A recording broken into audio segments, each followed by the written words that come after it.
வானத்தையும் பூமியையும் படைத்த சர்வ வல்லமையுள்ள தேவனை ஸ்தோத்தரிப்போமாக. இரவு முழுவதும் கண்ணின் மணி போல பாதுகாத்து இந்த புதிய நாளை காணும்படியாக ஏப்ரல் 21ஆம் தேதிக்குள்ளாக நம்ம வழி நடத்தி வந்த தேவனுக்கு நன்றி செலுத்துவோமா? பரிசுத்தமுள்ள எங்கள் நல்ல தகப்பனே, ஸ்தோத்தரிக்கிறோம், துதிக்கிறோம் ராஜா. இந்த காலை நேரத்திலும் உம்மை நோக்கி பார்க்கக்கூடிய கிருபையை கொடுத்ததற்காக நன்றி தகப்பனே. அப்பா, இந்த நாளிலும் உங்களுக்கு பிரியமில்லாத எந்த காரியத்தையும் செய்யாதபடி உமக்கு பிரியமான பிள்ளையாய் வாழ உதவி செய்யுங்கப்பா. இந்த நாளிலும் எங்கள் தேவைகள் எல்லாவற்றையும் அறிந்திருக்கிறீர் ஆண்டவரே. அதன்படி எங்கள் தேவைகளை சந்தித்து நாங்கள் சோர்ந்து போகாதபடி உடைய வார்த்தை கொண்டு எங்களை குணப்படுத்துவீராக ஆண்டவரே. இந்த நாளிலும் நாங்கள் யாருடைய வாழ்க்கையை பார்த்தும் பொறாமை அப்படின்ற ஒரு எலும்புரிக்கு எங்களுக்குள்ள எப்பொழுதுமே இல்லாதபடி அதற்கு எங்களை விலக்கி காத்தரணும் தகப்பனே.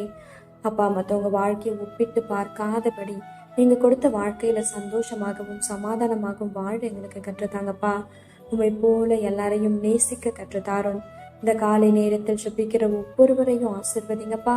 அவர்கள் குடும்பங்களையும் உடைய சட்டைகளால மூடி மறைத்து பாதுகாத்துக் கொள்ளும். துதி கனம் மகிமையெல்லாம் ஒவ்வொருவருக்கே செலுத்துகிறோம்.